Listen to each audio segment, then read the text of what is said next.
Hello everyone, good morning. আজকে তো আমি একেবারে সকাল সকাল উঠে পড়েছি। আমি উঠেছি সকাল 7টার সময়। মানে শুয়ে থাকতে পারছিলাম না, পিঠে কোমরে এতটা ব্যথা করছিল।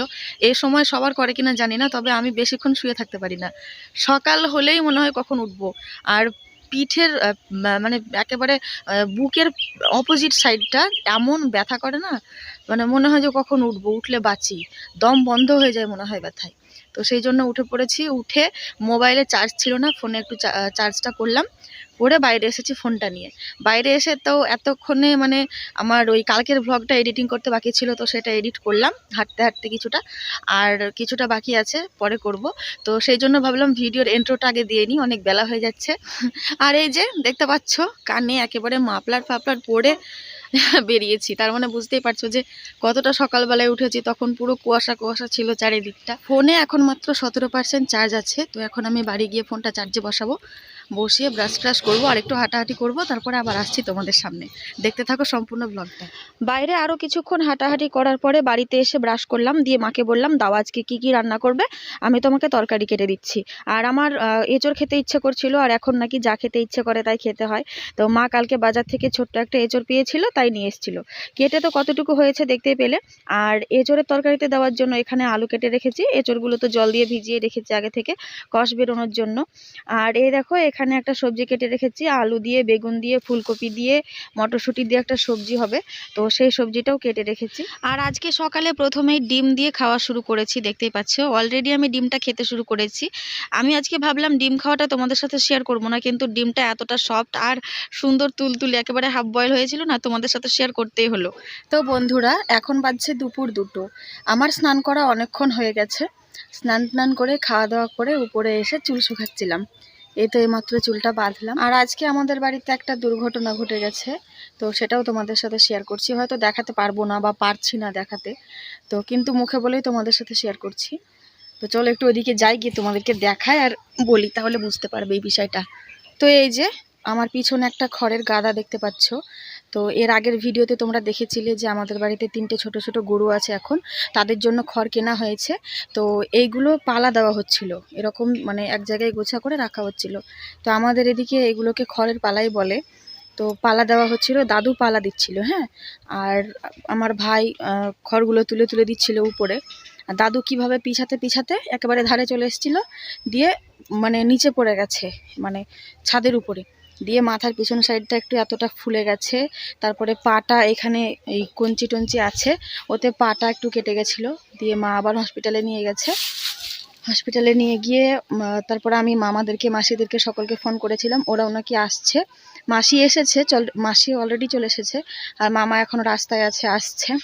হসপিটাল থেকে ফোন করেছিল মাসি এসে, দিয়ে বললো পায়ে নাকি 2-3টে সেলাই পড়েছে, আর মাথাটার ছবি তুলতে বলেছে ডাক্তারে।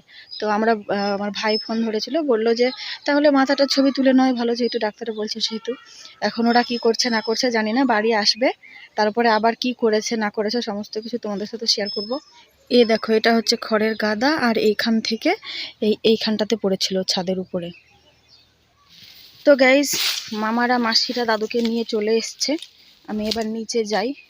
উপর থেকে ভিডিওটা করতে পারতাম, তোমাদেরকে শেয়ার করতে পারতাম, কিন্তু লোকে দেখলে কি বলবে, বা আমাকেই খারাপ লাগলো যে ওরকম অবস্থায় ভিডিও না করাই ভালো। যাই হোক, তোমাদের সাথে শেয়ার করতে পারছি বলে বোঝাতে পারছি, এটাই অনেক। তো চলো যাই। সো এভরিওয়ান, আমি পরের দিন সকালবেলা থেকে ব্লগটা আবার কন্টিনিউ করছি, কারণ কালকে দুপুরবেলায় শরীরটা খুব খারাপ করছিল, আর মাথাটা কেমন করছিল, ব্যথা ব্যথা করছিল। সেই জন্য ভাবলাম একটু শোবো, ঘুমোবো সেটা ভাবিনি। শুয়ে কিছুক্ষণের মধ্যে ঘুমিয়ে গেছি, একেবারে উঠেছি সন্ধ্যাবেলায়। তো সন্ধ্যাবেলায় উঠে আর তোমাদের সাথে কী বা শেয়ার করবো। আর তবুও ক্যামেরাটা একবার অন করলাম, দেখলাম পুরো ঝিরঝির করছে, ক্যামেরা ভালো আসছে না। তো সেই জন্য সন্ধ্যাবেলায় আর ব্লগটা কন্টিনিউ করিনি। ঘুম থেকে ওঠার পরে শরীরটা খুব একটা ভালো লাগছিল না। আর আমার মামা হচ্ছে একজন হাই স্কুল টিচার, মামাদের স্কুলে এখন খেলা চলছে, প্রত্যেকটা স্কুলেই এখন খেলার সিজন চলছে। তো সেই জন্য মামাকে টিফিন দিয়েছিল, আর মামার টিফিনটা নিয়ে ব্যাগে ভরে রেখেছিল। তারপরে স্কুল থেকে হসপিটাল থেকে বাড়ি চলে এসছে। দিয়ে ব্যাগ থেকে টিফিনটা বের করে দিল।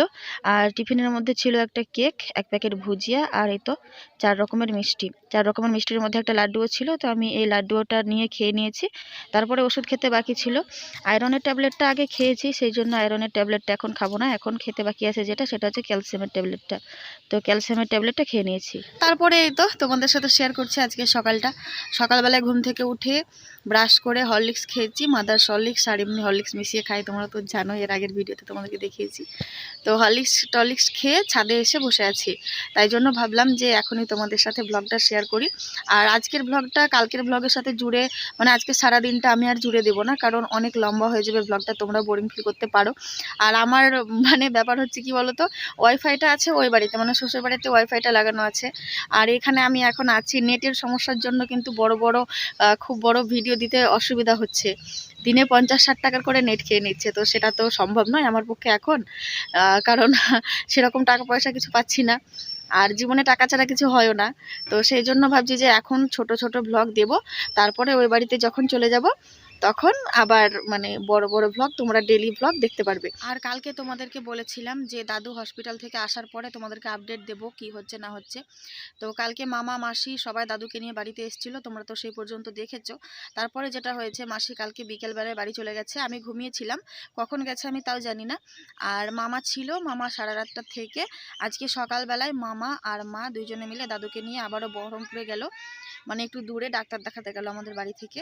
তো মাথার নাকি ছবি তুলতে দিয়েছে, তো সেই ছবিটা আজকে তুলবে। তুলে ছবিতে কি রিপোর্ট হচ্ছে না হচ্ছে সেটা তো পরের কথা, সেটা তো পরে জানতে পারবো। তো তোমাদেরকেও সেটা আমি যখন জানতে পারবো তখন জানাবো। তো এখন মানে আধা ঘন্টা মতো হলো ওরা বেরিয়েছে, এতক্ষণ রাস্তায় আছে। ভালো মতো যাক, ভালো মতো ফিরে আসুক। আর সেরকম যেন খুব একটা বিপদ না হয়। মাথার পিছনে লেগেছে তো, আর মাথা ঘোরাচ্ছে, মানে শুয়ে থাকতে পারছে, কিন্তু শুয়ে থাকতে থাকতে যখন উঠছে তখন উঠে মাথা ঘোরাচ্ছে, বমি করছে। তারপরে পিঠে কোমরে পুরো একেবারে কেমনই মানে একটা খিল ধরে আছে, শার্ট করতে পারছে না। তো যাই হোক, ডাক্তার দেখিয়ে আসুক, তারপরে কি হয়েছে না হয়েছে সেটা আমি তোমাদের সাথে শেয়ার করব। তোমরা সকলে প্রে করো যাতে খারাপ কিছু না হয়, যাতে সব কিছু খুব তাড়াতাড়ি সুস্থভাবে ভালোভাবে সেরে যায়। তো চলো আজকে ব্লগটা, মানে এই ব্লগটা লম্বা করছি না, দেখা হচ্ছে নেক্সট ব্লগে। তোমরা সকলেই সুস্থ থেকো, ভালো থেকো, খুব ভালো থেকো। আর হ্যাঁ, খুবই সাবধানে চলাফেরা করো, এভাবে হুটহাট করে কোথাও কেউ পড়ে যেও না। আর আমি তো এখন খুবই সাবধানে চলাফেরা করছি, তোমরা একটু আমার জন্য প্রে করো যাতে আমি খুব সুস্থভাবে সাবধানে দারুণভাবে একটা সুন্দর সন্তানের জন্ম দিতে পারি। তো চলো দেখা হচ্ছে আবার নেক্সট ভিডিওতে, ততক্ষণে তোমরা সকলে সুপার হিট থাকো, টাটা।